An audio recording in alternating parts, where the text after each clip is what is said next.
कैसे हैं आप सब? I hope all will be fine. I am back with my new video that is on methods to determine order of reaction. Okay, I am Kirti Tiwari. Welcome to my channel Science with Kirti. Let's start with this topic. हमने अभी तक क्या देखा? हमने देखा zero order reaction, first order reaction, right? हमने rate of reaction देख लिया, केमिकल काइनेटिक्स क्या होता है वो भी देख लिया है, राइट?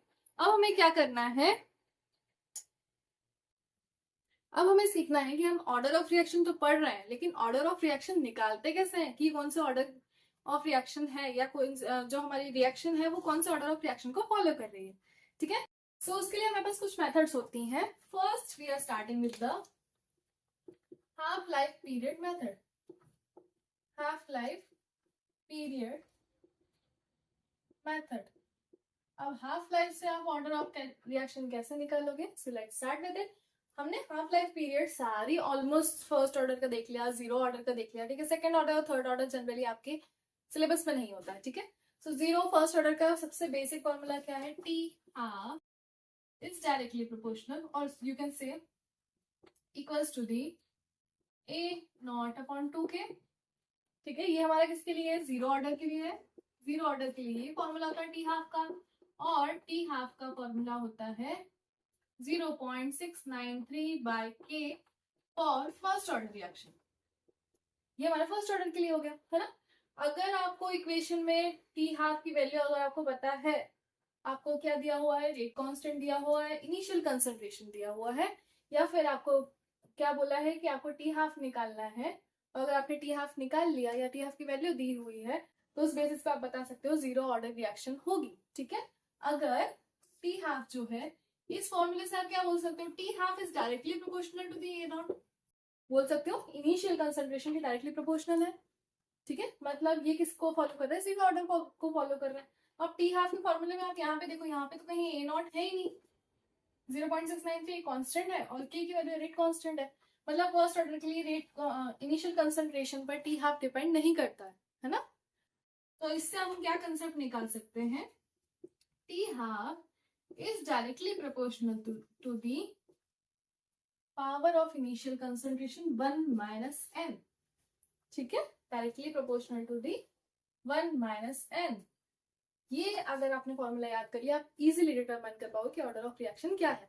अब ये तो हमने कंसेप्चुअल क्वेश्चन बहुत देख लिया. अब हम एक क्वेश्चन सॉल्व करके देखते हैं तो आपको इजीली पता चल जाए कि मैं आपको एक्चुअली क्या बताना चाह रही हूँ. Let's start with it. N क्या है यहाँ पे? N is the order of reaction. ठीक है, जैसे सपोज आपको एक क्वेश्चन दिया है, उसमें क्या बोला है? टी हाफ और यू कैन से value of T half is double or become 2 times. Okay, if the initial concentration becomes half. अगर इनिशियल कंसंट्रेशन आधा हो रहा है तो टी हाफ की वैल्यू डबल होगी. ठीक है, या फिर आपसे बोल दिया, ये भी हटा दो, आपको डायरेक्टली क्या बोल दिया? ठीक है, if initial concentration is half, ठीक है, is becoming half, then calculate order of reaction. Sorry, concept आपको टी हाफ लिखना पड़ेगा. ठीक है, the initial concentration becoming 2 times. Sorry, t half is becoming 2 times. अगर टी हाफ 2 times हो रहा है, ठीक है, इनिशियल कंसंट्रेशन के हाफ करने में, तो ऑर्डर ऑफ रिएक्शन आपको पता करनी. तो इसने क्या बोला? टी हाफ क्या हो गया? 2 times हो गया. तो टी हाफ को आप क्या लिख सकते हो? T half is equals to the 2t लिख सकते हो. ठीक है, equals to the A naught 1 minus n. इसके लिए आपको एक चीज और देखनी पड़ेगी. स्टार्टिंग में कंसंट्रेशन t था, लेकिन वो कितना हो गया? 2t हो गया, सॉरी टाइम. और कंसंट्रेशन ए नॉट था, जो कितना हो चुका है? ए नॉट बाई 2, आधा हो गया, है ना? आपके पास 2 हो गया.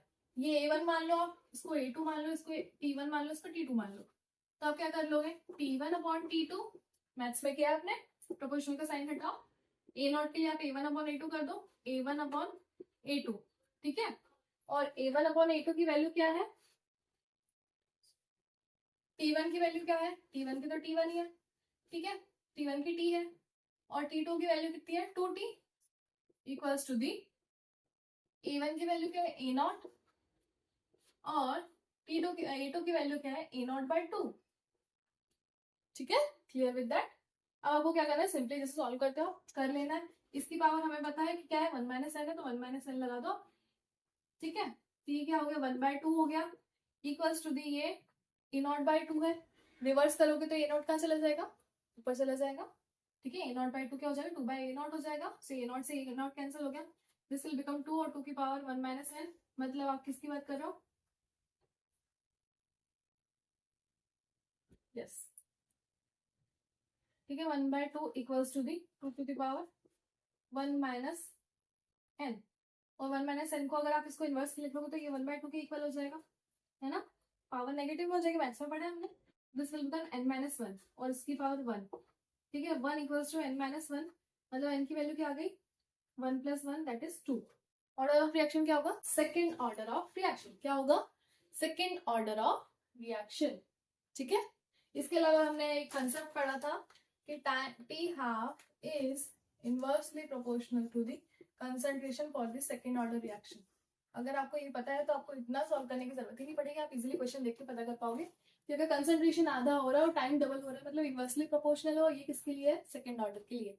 ठीक है, फर्स्ट ऑर्डर पे डिपेंड ही नहीं करता, जीरो ऑर्डर के लिए डायरेक्टली प्रोपोर्शनल होता है कंसंट्रेशन। ठीक है, so that is the way you have to solve and you have to calculate the order of reaction with the help of half life period or T half you can say। ठीक है, second जो method होती है हमारे पास वो होती है graphical method. Graphical method कैसे, आपको उसके लिए ग्राफ पता होना चाहिए। फर्स्ट ऑर्डर के लिए ग्राफ कैसा बनता है टाइम के साथ इनिशियल कंसंट्रेशन का, सेकेंड ऑर्डर के लिए कैसा बनता है और थर्ड ऑर्डर के लिए कैसा बनता है। सी अगर sorry this is getting wet, just give me some time। Yes, तो मैं आपसे बोल रही थी कि आपको क्या पता होना चाहिए, ग्राफ पता होना चाहिए कंसंट्रेशन और टाइम का ग्राफ। सपोज यहाँ पे कंसंट्रेशन इनिशियल कंसंट्रेशन दिया है, यहाँ पे टाइम दिया है, यहाँ पे आपको ln ऑफ कंसंट्रेशन दिया है, ln ऑफ A0 लिख लो। ठीक है, यहाँ पे आपको टाइम दिया है, फिर आप एक ग्राफ देखो जिसमें आपको क्या दिया है 1 कंसंट्रेशन दिया है और यहाँ पे आपको टाइम दिया है। ठीक है, फोर्थ ग्राफ देखो 1 कंसंट्रेशन का स्क्वायर दिया है और यहाँ पे आपको टाइम का ग्राफ दिया है। ठीक है, नाउ लुक एट क्लियरली, हमने क्या बोला ln A0, ये हम आपको सिर्फ और सिर्फ फर्स्ट ऑर्डर के रिएक्शन में मिलता है। फर्स्ट ऑर्डर का जब आप के कांस्टेंट देखते हैं तब आप क्या देखोगे k equals to 2.303 upon t ln of initial concentration upon final concentration. ये आपने देखा ही फॉर्मूला, सिर्फ ln आपको किस में मिलेगा, फर्स्ट ऑर्डर रिएक्शन में। किस में मिलेगा, फर्स्ट ऑर्डर रिएक्शन में।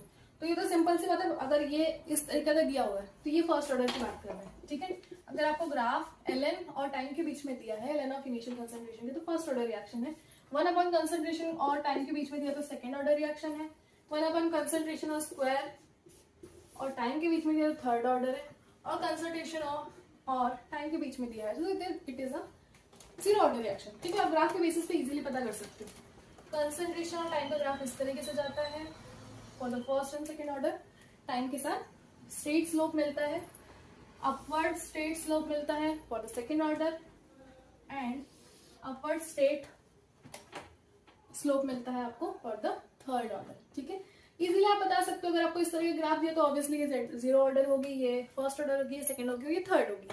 ठीक है, these two are the basic methods. ठीक है, इजीली आप पता कर सकते हो। थर्ड हमारी होती है हिट एंड ट्रायल मेथड।